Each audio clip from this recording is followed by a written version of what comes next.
I got some breaking news from Ukraine yet again. Tensions are mounting by the day. Protesters seizing the Ministry of Justice in Kiev late last night, barricading outside with bags of snow or whatever they could grab.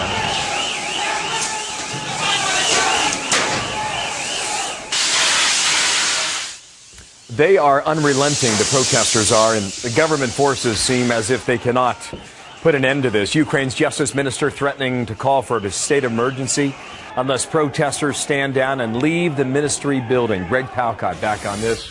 In London now, the latest from Ukraine today is what, Greg?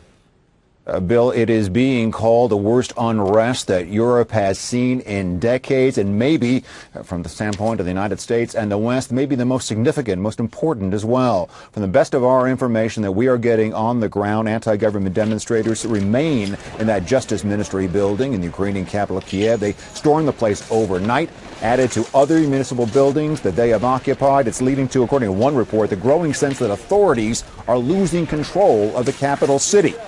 No wonder we're hearing those threats of a state of emergency being imposed. Likewise, protests are spreading throughout the country, including into an important large city in the southeastern region of the country where generally there has been support for the embattled Ukrainian President Viktor Yanukovych. It was his backing away from a deal with the European Union towards a tie-up with Russia that kicked all this trouble off. So far, we've seen as many as 5 dead, dozens and dozens injured and arrested, Bill.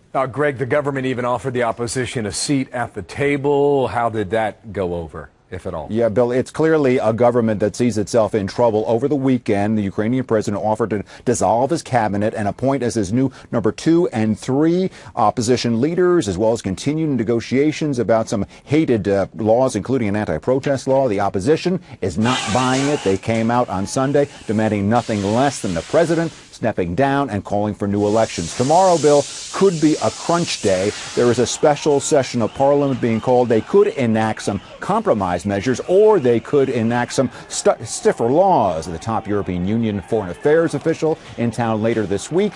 And we also expect to hear from Washington again, State Department, White House. They have been vocal about Ukraine government calming down and giving in to the protesters.